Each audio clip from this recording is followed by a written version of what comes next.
Friend, welcome back to e learning with Hina ma'am channel. आज का जो सेशन है काफ़ी इंपॉर्टेंट है क्योंकि आज हम बात करेंगे बीपीएससी के ट्रायल 1 और ट्रायल 2 और आज ट्रायल 3 के एग्जामों में जो पूछा गया और बीपीएससी में पूछे गए क्वेश्चनों की।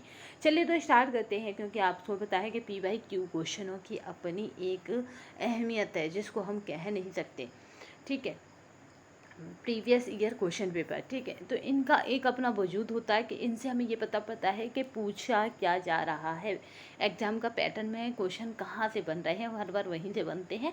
ये इसका स्मार्ट तरीका होता है। तो चलिए हमने PYQ इसलिए देखे हैं कि जिससे हमें पता पड़ जाएगा आने वाले क्वेश्चन कहाँ से बनेंगे तथा क्वेश्चन पहले कहाँ से बने थे और उनके रिपीटेड होने के चांसेस भी बन जाते हैं। क्योंकि हमें क्या होता है, किसी भी एग्जाम में बैठ जाए उसके PYQ 15 से 20 मिल जाते हैं अगर 50 क्वेश्चन हैं फिर भी।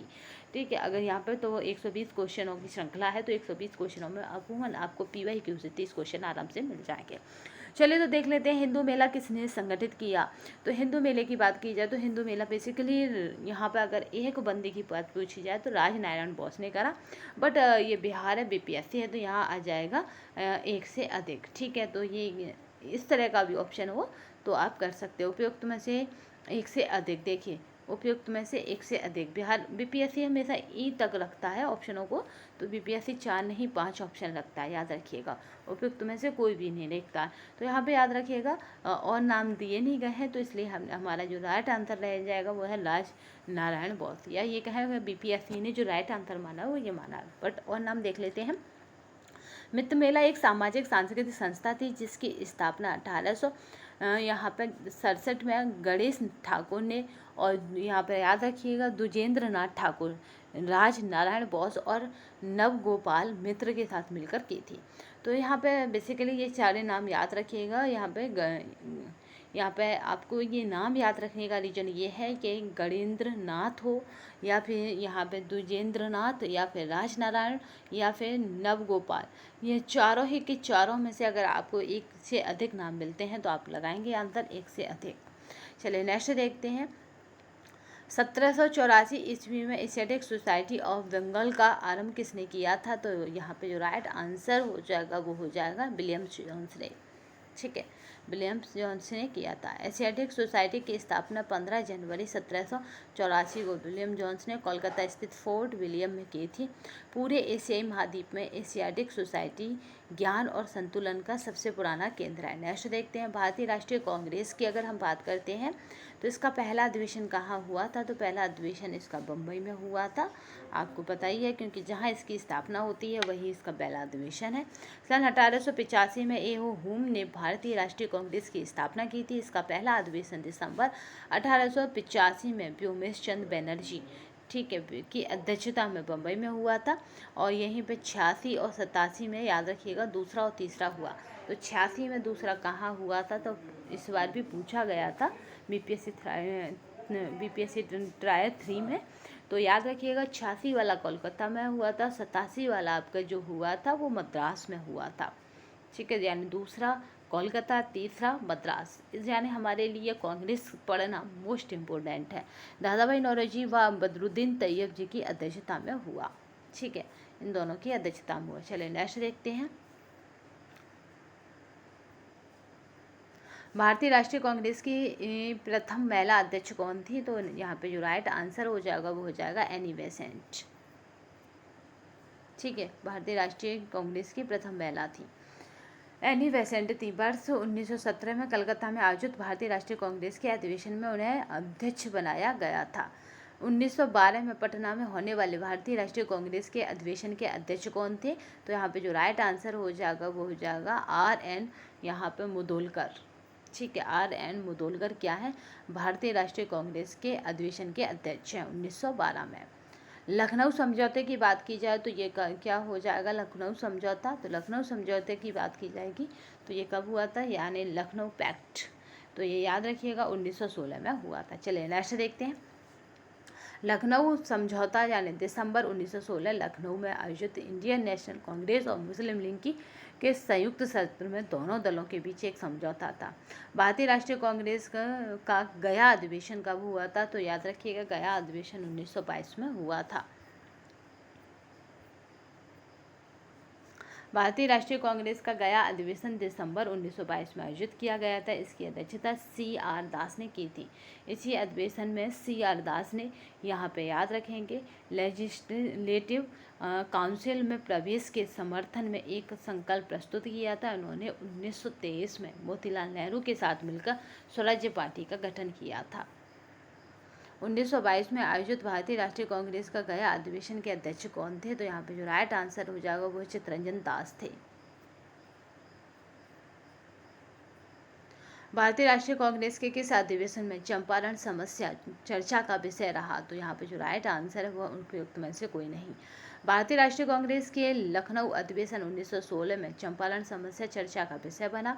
इस अधिवेशन में चंपारण के नेता राजकुमार शुक्ल गांधी जी से मुलाकात की और नील उत्पादकों की शिकायतें रखी।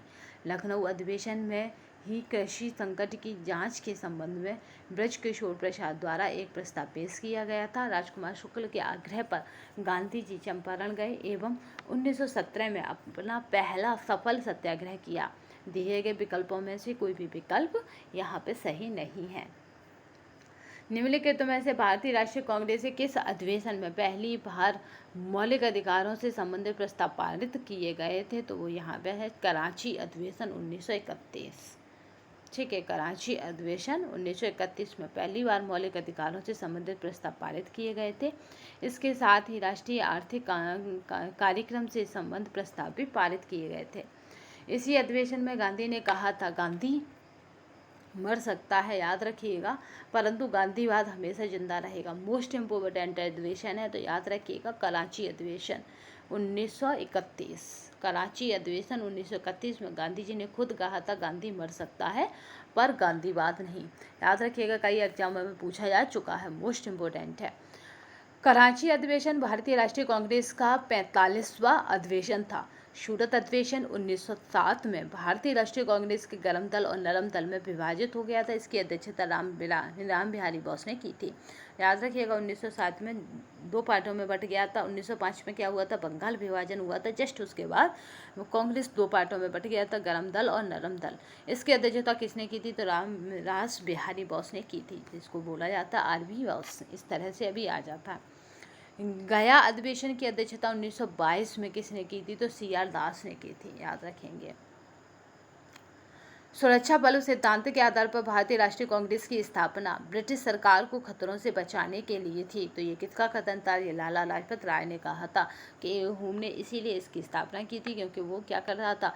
अंग्रेजों को खतरों से बचा रहा था। सुरक्षा बल सिद्धांत के आधार पर, याद रखिएगा। सुरक्षा बल सिद्धांत का आधार का क्या है? भारतीय राष्ट्रीय कांग्रेस की स्थापना ब्रिटिश सरकार को खतरों से बचाने के लिए थी। उपयुक्त विचार लाला लाजपत राय का था। इन्होंने 1916 में अपनी पुस्तक यंग इंडिया में सेफ्टी बॉल थ्योरी का उपयोग किया। कहा कि यह लॉर्ड ड्रिफिन के दिमाग की उपज है। उन्होंने सेप्टिक बॉल थ्योरी जो है उसमें इसका जिक्र किया है। उन्होंने कहा था कि ये ड्रिफिन के दिमाग की उपज है। ये क्या है? इंडिया या यंग इंडिया में सेफ्टी बॉल्व थ्योरी, याद रखिएगा। 1916 घटना क्या है? कब की है? 1916 की। क्योंकि हमें कोई भी चीज़ अगर लॉन्ग टाइम तक याद रखनी है तो उस पर फोकस करते ही हमें वो लॉन्ग टाइम तक याद रह सकती है। भारतीय राष्ट्रीय कांग्रेस के किस अधिवेशन में पूर्ण स्वराज्य का सिद्धांत गृहीत हुआ या दिया गया? तो यहाँ पे याद रखिएगा, लाहौर अधिवेशन 1929 में पूर्ण स्वराज्य की बात की गई। पूर्ण स्वराज्य का सिद्धांत पारित हुआ। 31 दिसंबर 1929 को भारतीय राष्ट्रीय कांग्रेस का वार्षिक अधिवेशन तत्कालीन पंजाब प्रांत की राजधानी लाहौर में हुआ था। कहाँ हुआ था? तो लाहौर में हुआ था, याद रखिएगा, 31 दिसंबर 1929 को। इस ऐतिहासिक अधिवेशन में कांग्रेस के पूर्ण स्वराज्य का घोषणा पत्र तैयार किया गया था। पूर्ण स्वराज्य को कांग्रेस का मुख्य लक्ष्य घोषित किया गया था। जवाहरलाल नेहरू इस अधिवेशन के अध्यक्ष चुने गए थे। कौन? जवाहरलाल नेहरू जो थे वो इस अधिवेशन के अध्यक्ष चुने गए थे। सुभाष चंद्र बोस भारतीय राष्ट्रीय कांग्रेस के त्रिपुरी अधिवेशन में किसको हराकर अध्यक्ष बने थे? देखिए, पूरी श्रृंखला हमें कांग्रेस से मिल रही है, तो हम बाहर कहीं क्यों भटके हैं? याद रखिएगा, क्योंकि पूरी श्रृंखला हमें कहाँ से मिल रही है? कांग्रेस से। सुभाष चंद्र बोस भारतीय राष्ट्रीय कांग्रेस के त्रिपुरी अधिवेशन में किसको हराकर अध्यक्ष बने थे? तो पट्टाभी सीतारामैया थे। पट्टाभी सीतारामैया को किसने खड़ा किया था? तो वो याद रखिएगा, बहुत पूछा जाता है। तो गांधी जी ने। सुभाष चंद्र बोस भारतीय राष्ट्रीय कांग्रेस के त्रिपुरी यानी मध्य प्रदेश अधिवेशन में 1939 ईस्वी में पट्टाभी सीतारामैया को हराकर अध्यक्ष बने थे। गांधी जी द्वारा प्रस्तावित उम्मीदवार पट्टाभी सीतारामैया की पराजय हुई। संभवतः महात्मा गांधी का यह सबसे बड़ी हार थी। महात्मा गांधी की ये क्या थी? सबसे बड़ी। परंतु कांग्रेस कार्यकारिणी में महात्मा गांधी के समर्थकों का बहुत बहुमत होने के कारण उन्होंने 1939 में कांग्रेस के अध्यक्ष पद से इस्तीफा दे दिया। शेष समय के लिए डॉक्टर राजेंद्र प्रसाद को अध्यक्ष का पद सौंपा गया। ठीक है, गांधी जी के समर्थकों को बहुमत होने के कारण क्या करा? 1939 में कांग्रेस के अध्यक्ष पद से उन्होंने क्या कर दिया? इस्तीफा दे दिया। प्रथम अखिल भारतीय कांग्रेस समाजवादी सम्मेलन कहाँ हुआ था? तो याद रखेंगे, प्रथम अखिल भारतीय पूछा जा रहा है।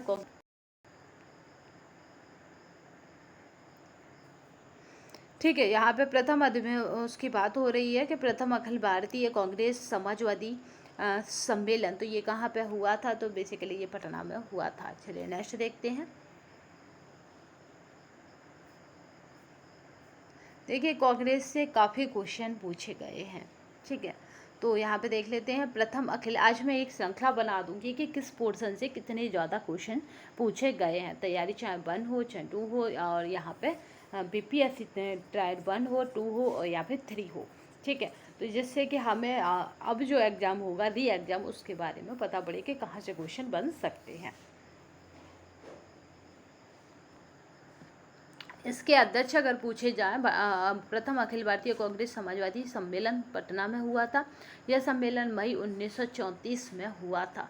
ये सम्मेलन कब हुआ था? मई 1934 में हुआ था। इस सम्मेलन के अध्यक्ष कौन थे? तो वो थे नरेंद्र देव थे। चलिए नेक्स्ट देखते हैं। बंगाल विभाजन एवं स्वदेशी आंदोलन। बंगाल विभाजन 16 अक्टूबर 1905 को किस दिवस के रूप में मनाया गया? तो याद रखिएगा, शोक दिवस के रूप में मनाया गया। ठीक है, बंगाल विभाजन कब हुआ था? बहुत पूछा जाता, तो याद रखेंगे 16 अक्टूबर को। ठीक है, 16 अक्टूबर 1905 को किस दिवस के रूप में बनाया गया? तो वो था शोक दिवस के रूप में मनाया गया। बंगाल विभाजन 16 अक्टूबर 1905 को शोक दिवस के रूप में मनाया गया था। इस दिन हिंदू और मुसलमानों ने एक दूसरे को राखी बांधकर अपनी एकता दिखाई। बंगाल का विभाजन बंगाल के पूर्वी भागों को शेष बंगाल से अलग करने का निर्णय था। इसकी घोषणा 19 जुलाई 1905 को भारत के वायसराय लॉर्ड कर्जन ने की थी। इसकी घोषणा कब? 19 जुलाई 1905 को भारत के वायसराय लॉर्ड कर्जन ने की थी। यह विभाजन 16 अक्टूबर 1905 को प्रभावी हुआ था। बंगाल का विभाजन प्रभावी हुआ था, तो यहाँ पे याद रखिएगा, वो था 16 अक्टूबर 1905 को। बंगाल विभाजन 16 अक्टूबर 1905 को प्रभावी हुआ था, जबकि इसकी घोषणा 20 जुलाई 1905 में की गई। बंगाल का विभाजन ने राष्ट्रीय एकता पर प्रहार किया और देश में हिंदू मुस्लिम एकता को तोड़ने की कोशिश की। बंगाल विभाजन 1911 में लॉर्ड हार्डिंग के शासनकाल में रद्द किया गया था। प्रथम बार संघर्ष के तरीकों के रूप में स्वदेशी एवं बहिष्कार भारत में कब अपनाया गया? तो यहाँ पे जो राइट आंसर हो जाएगा उसे देखते हैं कि यहाँ पे राइट आंसर की क्या है कि कब अपनाया गया स्वदेशी और बहिष्कार के रूप में, क्योंकि ये घटना अपने आप में बता रही है कि तो स्वदेशी एवं बहिष्कार भारत तो कब में अपनाया गया? तो वो तब बंगाल विभाजन के समय। ठीक है, पार्टीशन ऑफ द बंगाल। ठीक है, याद रखिएगा, बंगाल विभाजन के समय ये अपनाया गया था। चलिए नेक्स्ट देखते हैं।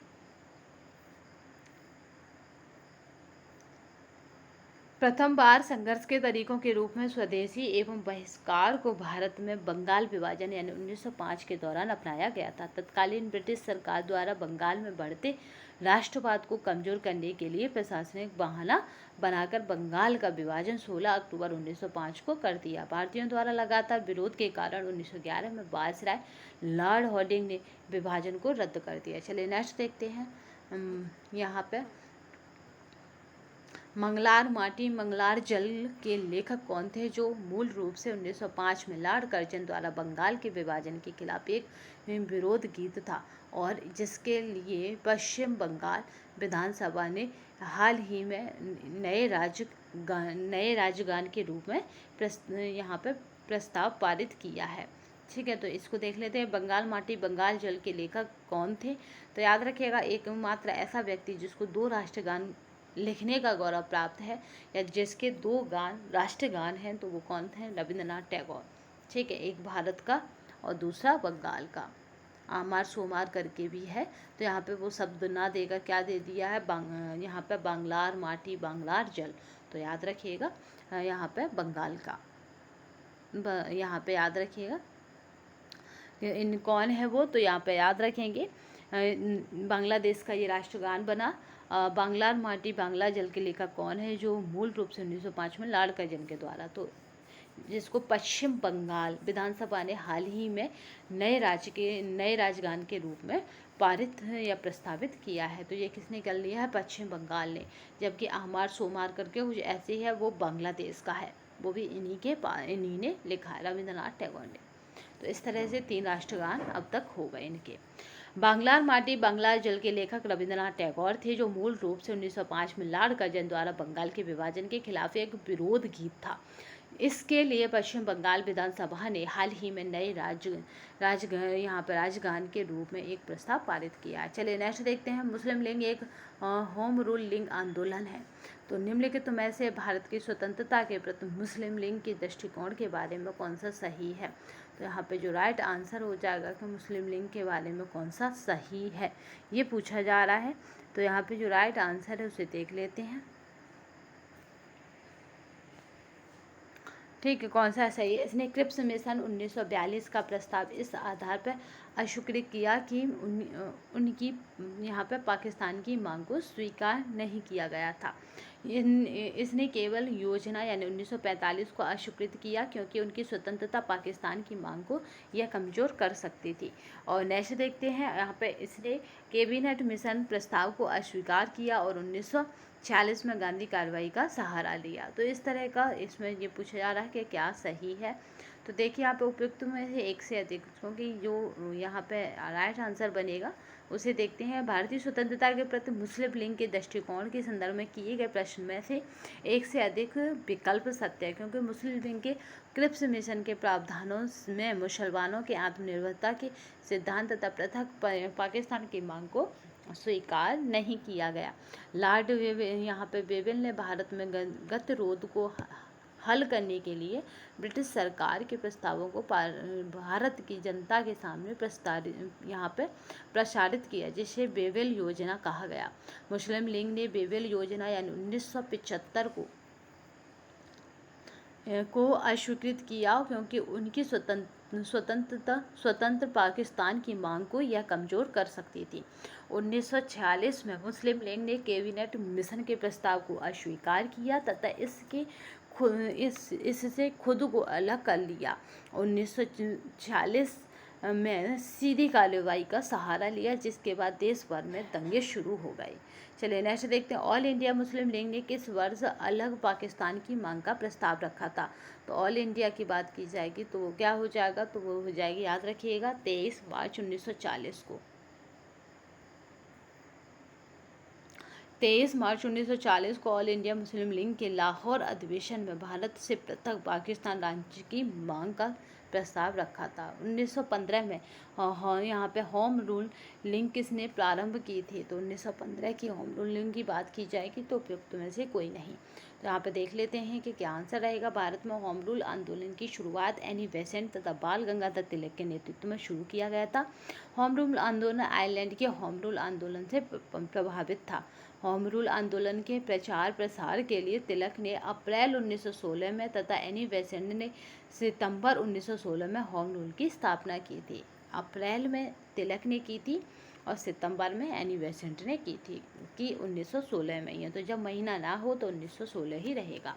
मुस्लिम लीग द्वारा किस तिथि को मुक्ति दिवस मनाया गया? तो वो तिथि थी, आप याद रखिएगा, मुस्लिम लीग द्वारा किस तिथि को यहाँ पे मुक्ति दिवस मनाया गया? वो तिथि है, याद रखेंगे, 22 दिसंबर 1939। ठीक है, 1939 अभी हमने पढ़ा था कि 1929 में क्या थी, पूर्ण स्वराज्य की यह मांग रखी गई थी कांग्रेस के अधिवेशन में।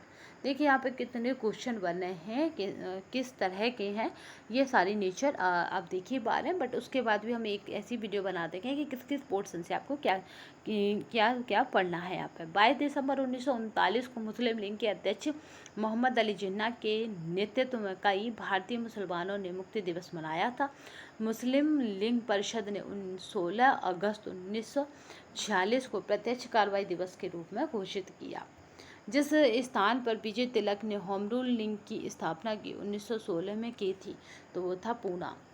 ठीक है, होम रूल लीग की स्थापना 1916 में पूना ने की थी। अप्रैल 1916 में बाल गंगाधर तिलक ने बेलगांव पुणे में होम रूल लीग की स्थापना की थी, जबकि एनी बेसेंट ने यहाँ पे है सितंबर 1916 में मद्रास में होम रूल लीग की शुरुआत की थी। इस आंदोलन का सामान्य उद्देश्य भारत में स्वशासन प्राप्त करना था। तिलक की लीग महाराष्ट्र, कर्नाटक, मध्य प्रांत, बरार में काम करती थी तथा एनी बेसेंट की जो लीग देश के बाकी हिस्सों में काम करती थी। ठीक है, तिलक की बिल्कुल फाइनल है कि किस किस में काम करती थी, महाराष्ट्र, कर्नाटक, मध्य प्रांत और बरार। ठीक है, बट एनी बेसेंट की जो बचे हिस्से थे उन पर काम करती थी। देखिए अब नेक्स्ट आ रहा है वो है क्रांतिकारी गतिविधियाँ, यानी यहाँ पे आपकी क्रांतिकारी जो गतिविधियाँ हैं उनको देखना आपके लिए बहुत इम्पोर्टेंट है। गदर पार्टी की स्थापना कहाँ हुई थी, तो याद रखेंगे वो उस गदर पार्टी की संयुक्त राज्य अमेरिका में हुई थी, यूनाइटेड स्टेट ऑफ अमेरिका में हुई थी। चलिए नेक्स्ट देखते हैं। गदर पार्टी की स्थापना संयुक्त राज्य अमेरिका में सैन फ्रांसिस्को के यहाँ पे एस्टोरिया में 1913 में अंग्रेज साम्राज्य को जड़ से उखाड़ फेंकने के उद्देश्य से हुई थी। गदर पार्टी के संस्थापक अध्यक्ष सरदार सोहन सिंह भागना थे। बहुत पूछा जाता है, याद रखिएगा सरदार सोहन सिंह यहाँ पे भागना थे, SSS भागना, इस तरह से भी आपसे पूछ लेंगे। किसने 1913 में अनुशीलन समिति की एक शाखा की स्थापना की थी, तो यहाँ पे जो राइट आंसर है वो है यहाँ पे सचिंद्र नाथ सन्याल ने, यहाँ पे CN सन्याल ने क्या करा था, यहाँ पे अनुशीलन समिति की स्थापना की थी 1913 में। चलिए नेक्स्ट देखते हैं। अनुशीलन समिति के एक भूमिगत ब्रिटिश विरोधी क्रांतिकारी समिति थी। इसकी स्थापना 24 मार्च 1902 को प्रथम नाथ मित्रा एवं अरविंद कुमार घोष ने कलकत्ता में की थी। गदर पार्टी से प्रभावित होकर यहाँ पर चिश्ती खान एवं डुंडे खान ने निम्नलिखित में से किस स्थान पर विद्रोह किया था, तो वो स्थान क्या था, तो वो था सिंगापुर। ठीक है, गदर पार्टी से यहाँ पे प्रभावित होकर चिश्ती खान एवं यहाँ पे डुंडे खान ने निम्नलिखित में से किस स्थान पर विद्रोह किया था, तो वो था सिंगापुर। ठीक है, सिंगापुर की बात करते हैं। गदर पार्टी से प्रभावित होकर चिश्ती खान एवं डुंडे खान ने सिंगापुर में विद्रोह किया था। गदर पार्टी का गठन 1913 में किया गया था। इसका मुख्यालय सैन फ्रांसिस्को में स्थित है। सोहन सिंह भाकना इसके यहाँ पर संस्थापक या अध्यक्ष थे। किस वर्ष मुजफ्फरपुर बम कांड की घटना घटी थी, तो वो कौन सा था, तो वो था 1908 में। मुजफ्फरपुर बम कांड की घटना 30 अप्रैल 1908 को बिहार के मुजफ्फरपुर घाटी में घटी थी। इस घटना को क्रांतिकारी खुद्दीराम बोस और उनके साथी यहाँ पर प्रफुल्ल चाकी ने अंजाम दिया था। लंदन में अभिनव भारत का संस्थापक कौन था, तो यहाँ पे जो राइट आंसर है वो हो जाएगा विनायक दामोदर सावरकर। लंदन में अभिनव भारत का संस्थापक विनायक दामोदर सावरकर था। इन्होंने अपने भाई गणेश दामोदर सावरकर के साथ मिलकर 1904 में इसकी स्थापना की थी। दांतव्य के विनायक सावरकर और गणेश सावरकर 1899 में नासिक में एक क्रांतिकारी संस्था यानी मित्र मेला की शुरुआत की थी, जो आगे चलकर अभिनव भारत के रूप में स्थापित हुई। इसके अतिरिक्त सावरकर ब्रिटेन जाकर इंडिया हाउस तथा फ्री इंडिया सोसाइटी से भी जुड़ गए थे। 1937 से 1943 तक हिंदू महासभा के अध्यक्ष भी थे। इसके द्वारा लिखी गई 2 पुस्तकें the history of the bar of Indian यहाँ पे इंडिपेंडेंस तथा हिंदुत्व यानी हिंदू कौन है प्रमुख है, इसकी 2 ही पुस्तकें याद रखिएगा। 1937 से 1943 तक हिंद महासभा के अध्यक्ष भी थे। इनके द्वारा लिखी गई 2 पुस्तकें हैं, the history of the war of Indian यहाँ पे इंडिपेंडेंस, दूसरा है हिंदुत्व, हिंदू कौन है। इस तरह की 2 पुस्तकें हैं। चलिए नेक्स्ट देखते हैं यहाँ पर कि षड्यंत्र के मामले में 3 अंग्रेजों को साजिश करने के लिए कारागार के अवरुद्ध किया गया था। तो वो थे मेरठ षड्यंत्र मामला। मेरठ षड्यंत्र केस के अंतर्गत 3 ब्रिटिश नागरिक यहाँ पे है, फिलिप स्प्रेट, वैन वेंडके और यहाँ पे याद रखिएगा कैस्टर और यहाँ पे अचिंसन को गिरफ्तार करके मुकदमा चलाया गया था। इनके कभी नाम नहीं पूछे जाते, याद रखेगा। इस केस में फंसे अभियुक्तों को बचाने के लिए जवाहरलाल नेहरू, M.K. अंसारी, K.N. यहाँ पे कांटूजू और M.C. बांग्ला आदि ने पैरवी की थी, ठीक है, जो इस केस में फंसे थे। वो केस कौन सा था? तो मेरठ षड्यंत्र मामला था। अब है रॉलेट एक्ट खिलाफत एवं असहयोग आंदोलन।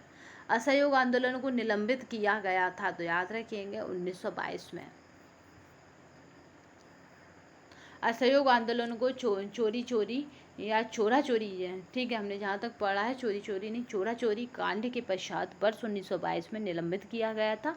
चोरा चोरी उत्तर प्रदेश के गोरखपुर के निकट एक कस्बा था। इस कस्बे में 22 पुलिसकर्मियों को जिंदा जलाकर मार दिया गया था, ठीक है, इसलिए ये घटना ज़्यादा फेमस है। निम्नलिखित में से असहयोग आंदोलन में भाग लेने वाले खेतियारों की प्रमुख मांग कौन सी थी? तो वो खेतियारों की प्रमुख मांग थी उपयुक्त में से एक से अधिक। असहयोग आंदोलन में भाग लेने वाले किसानों की प्रमुख मांग स्वराज्य में कमी करना, बेगारी का उन्मूलन करना तथा जमींदारों का बहिष्कार किया जाना था। आदिवासी खेतियारों ने वन क्षेत्रों में अपने पशुओं को चराने, ईंधन की लकड़ी तथा फल इकट्ठा करने हेतु वनों में प्रवेश की अनुमति की मांग की थी। अतः विकल्प डी सही है यहाँ पे, उपयुक्त में से एक से अधिक। सबने अवज्ञा गांधी इरविन समझौता एवं गोलमेज सम्मेलन। चले देखते हैं। खुदाई खिदमतगार आंदोलन का नेतृत्व किसने किया था? तो वो थे, यहाँ पे याद रखिएगा, खुदाई खिदमतगार के आंदोलन का नेतृत्व जो किया था वो था खान अब्दुल गफ्फार खान ने, KAG खान ने, याद रखिएगा, खान अब्दुल गफ्फार खान ने, या गफ्फार खान आ जाता है। खुदाई खिदमतगार आंदोलन उत्तर पश्चिम सीमांत प्रांत में यहाँ पर पश्तून स्वतंत्रता सेनानी अब्दुल गफ्फार खान के नेतृत्व में भारतीय उप महाद्वीप पर ब्रिटिश कब्जे के खिलाफ एक अहिंसक आंदोलन था। यह आंदोलन गांधी जी के अहिंसात्मक आंदोलन से प्रेरित था। खुदाई खिदमतगार आंदोलन की शुरुआत 1929 में की गई थी। पूना समझौते पर हस्ताक्षर कब किए गए थे? तो याद रखेंगे वो कब किए गए थे, तो वो थे 24 सितंबर 1932 में।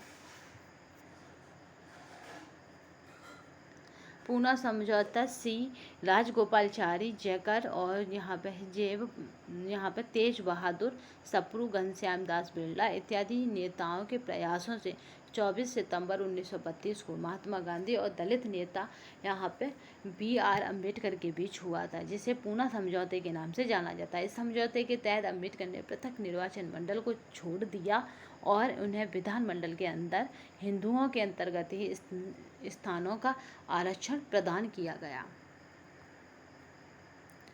5 मार्च 1931 को कौन सी महत्वपूर्ण घटना घटी थी? तो वो घटना कौन सी थी? वो थी गांधी इरविन समझौता, 5 मार्च 1931 को, ठीक है। गांधी तत्कालीन वायसराय लॉर्ड इरविन के बीच संपन्न हुई थी। यह महत्वपूर्ण था क्योंकि यह पहली बार था जब गांधी जी और वायसराय यहाँ पे बराबर के स्तर पर मिले थे। कुछ महत्वपूर्ण समझौते हुए थे। हिंसा के आरोपियों को छोड़कर सबको रिहा किया जाएगा, ठीक है। भारतीयों को नमक बनाने का अधिकार मिला था। कांग्रेस दूसरे गोलमेज सम्मेलन में भाग लेगी और कांग्रेस ब्रिटिश सामान का बहिष्कार नहीं करेगी और सबने अवज्ञा आंदोलन स्थगित किया जाएगा। इस तरह के समझौते में वादे किए थे। चलिए नेक्स्ट देखते हैं।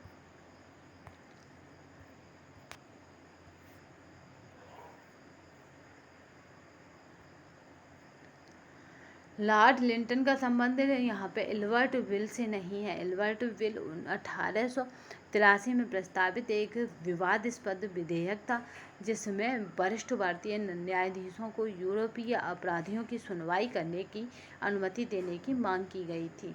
पहले केवल यूरोपीय यहाँ पे क्या थे, न्यायाधीश ही यूरोपीय, यहाँ पे याद रखिएगा, यूरोपीय न्यायाधीश ही यूरोपीय अपराधियों की सुनवाई कर सकते थे। बिल को तत्कालीन वायसराय लॉर्ड रिपन ने पेश किया था। लॉर्ड लिंटन के समय क्या था, तो याद रखेंगे यह बात कब की है, 1878 में सर यहाँ पर रिचर्ड स्ट्रेची की अध्यक्षता में अकाल आयोग का गठन किया गया था। बहुत पूछा जाता अकाल आयोग, याद रखिएगा।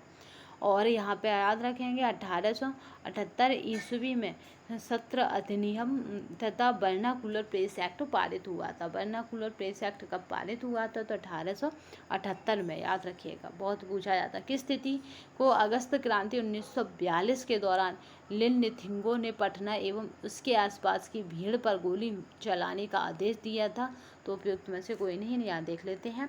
अगस्त क्रांति के नाम से जानते हैं। 1942 के दौरान 11 अगस्त 1942 को लिन निथिंगो ने पटना एवं इसके आसपास की भीड़ पर गोली चलाने का आदेश दिया था। इस घटना में शहीद होने वाले सभी छात्र थे। इस घटना को पटना गोलीकांड के नाम से जाना जाता है। इस घटना को क्या है, पटना गोलीकांड के नाम से भी जाना जाता है। चलिए नेक्स्ट देखते हैं।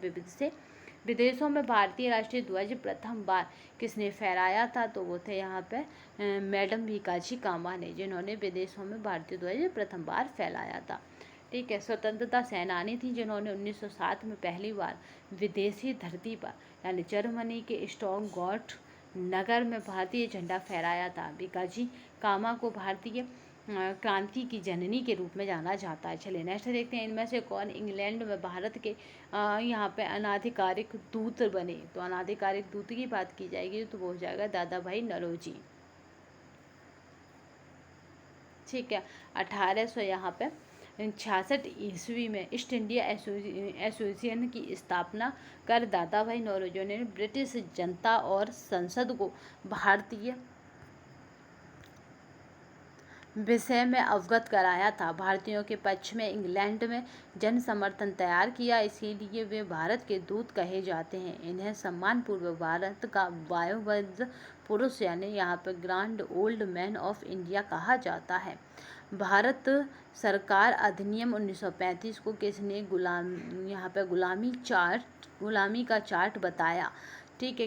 भारत सरकार अधिनियम 1935 आपको पता ही है, ये सीधे सीधे हमारे आर्टिकलों में हमने इससे अपने आर्टिकल लिए हैं, या कहें कि सीधे सीधे संविधान में रख दिया गया।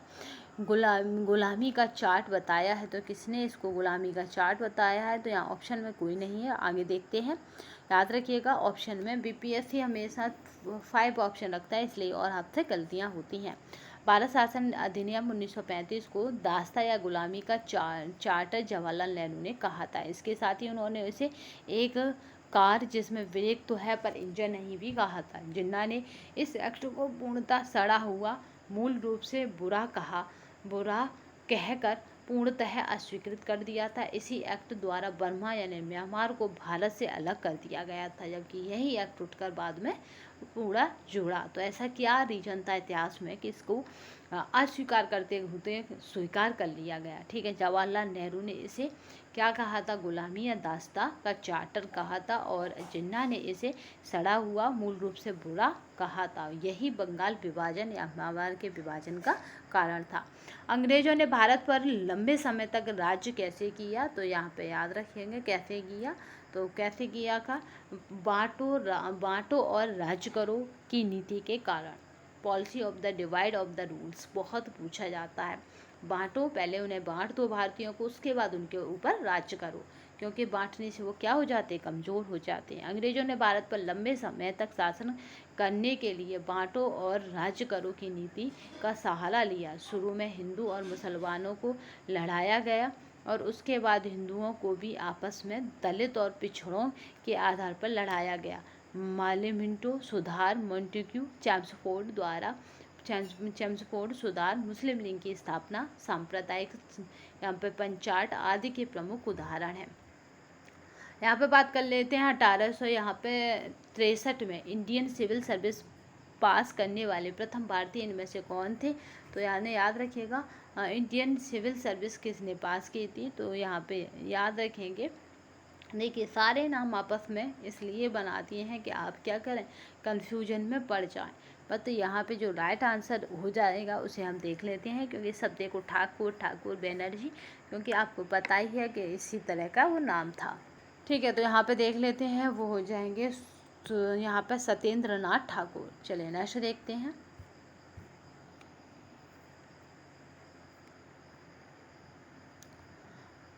1800 यहाँ पे 63 में इंडियन सिविल सर्विस पास करने वाले प्रथम भारतीय सत्येंद्र नाथ ठाकुर थे।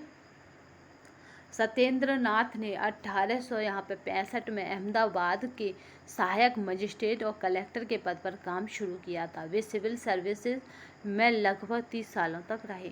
किस समाज सुधारक को लोक हितवादी के नाम से भी पुकारते हैं, तो वो हो जाता है G.H. देशमुख।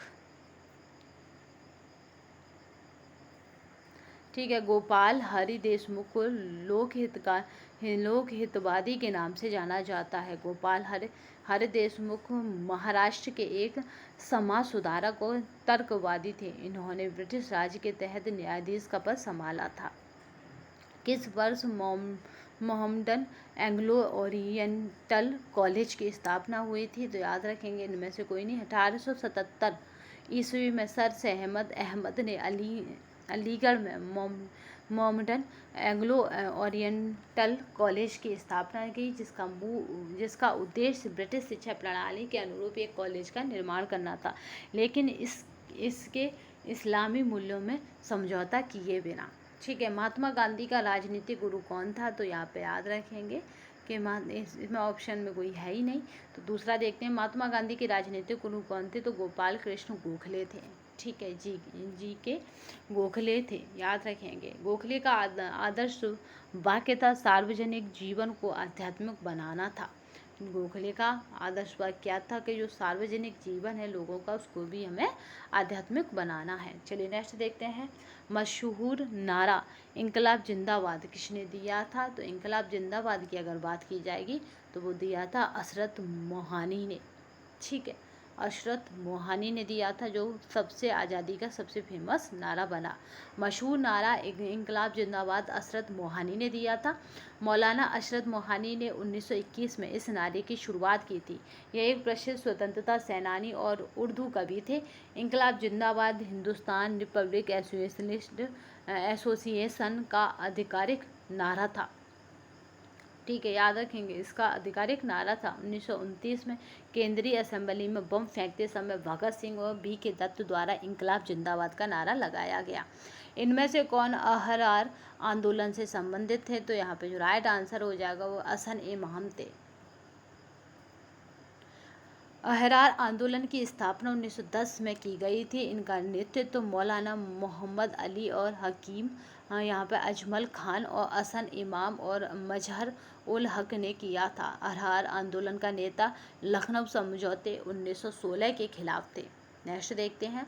1900 यहाँ पे 53 में राज्य पुनर्गठन आयोग का अध्यक्ष किसकी अध्यक्षता में हुआ था, तो यहाँ पे याद रखेंगे 1953 राज्य पुनर्गठन आयोग का गठन किसकी अध्यक्षता में हुआ था, तो जो नेक्स्ट ऑप्शन हो जाएगा वो हो जाएगा सर फजल अली। ठीक है, सर फजल अली के शासन में हुआ था।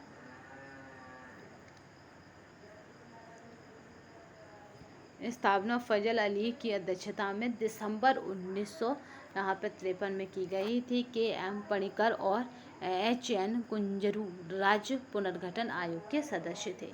ठीक है, K.M. पणिकर और H.N. यहाँ पर कुंजरू क्या है, राज्य पुनर्गठन के आयोग के सदस्य थे। किस विचारधारा का राष्ट्रीय आंदोलन से कोई संबंध नहीं है, तो वो विचारधारा कौन सी है जिसका राष्ट्रीय आंदोलन से कोई संबंध नहीं है, तो यहाँ पर नेक्स्ट देखते हैं।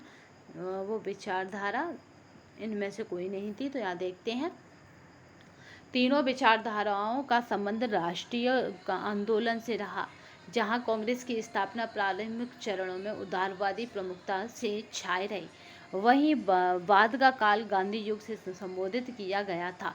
साम्यवादी विचारधारा से प्रभावित M.N. राय और भगत सिंह, गुलाम हुसैन और श्रीयात अमृत डांगे और यहाँ पे अहमद आदि ने राष्ट्रीय आंदोलन में अपनी महत्वपूर्ण भूमिका निभाई। इसके अतिरिक्त राष्ट्रीय आंदोलन के दौरान कानपुर षड्यंत्र और पेशवाकर षड्यंत्र का संबंध साम्यवादी विचारधारा से ही रहा। वह महिला स्वतंत्रता सेनानी कौन थी जो स्वतंत्रता आंदोलन की वयोवृद्ध महिला के रूप में विख्यात थी? तो वो था अरुणा आसफ अली। ठीक है, अरुणा आसफ अली वह महिला स्वतंत्रता सेनानी थी जो स्वतंत्रता आंदोलन की वयोवृद्ध महिला के रूप में विख्यात थी। उन्होंने 1942 में भारत छोड़ो आंदोलन के समय मुंबई के ग्वालियर टैंक मैदान में कांग्रेस का झंडा फहराया था। उन्हें स्वतंत्रता आंदोलन के दौरान 1930, 1932, 1941 में जेल जाना पड़ा। उन्होंने ही भारत छोड़ो आंदोलन के समय भूमिगत रहकर आंदोलन का नेतृत्व किया। चलिए यहाँ पे सुमेलन को देख लेते हैं। सुमेलित कीजिए। तो यहाँ पे सुमेलित कैसे है ये? भारत सेवक समाज की स्थापना की बात की जाए तो गोपाल कृष्ण गोखले है। तत्वबोधनी सभा देवेंद्रनाथ ठाकुर है या देवेंद्रनाथ टैगोर है। आत्मीय सभा की राजा राम मोहन राय है। भारत वर्षीय ब्रह्म समाज की केशव चंद्र सेन है। ठीक है, केशव चंद्र सेन ने भी काफ़ी सुधार के लिए बात किया था, बट वो फेमस हुआ कि उन्होंने खुद उस पर अमल नहीं किया था। अम्माबाई एक स्वतंत्रता सेनानी भारत के किस राज्य की थी? तो वो थी कर्नाटक।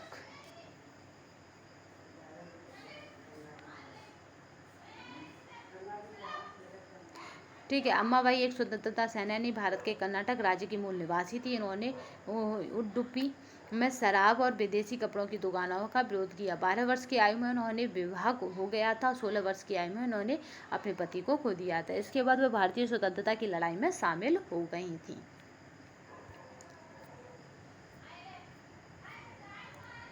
भारत के स्वतंत्रता संग्राम के दौरान निम्नलिखित घटनाओं पर विचार कीजिए। तो वो घटना कौन सी थी?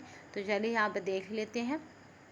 सूरत विभाजन, फिर है मिंटो माले सुधार, फिर होम रूल आंदोलन और फिर खेड़ा सत्याग्रह। तो यहाँ पे देखते हैं भारत के स्वतंत्रता संग्राम के दौरान उपयुक्त घटनाओं का सही कालक्रम क्या है।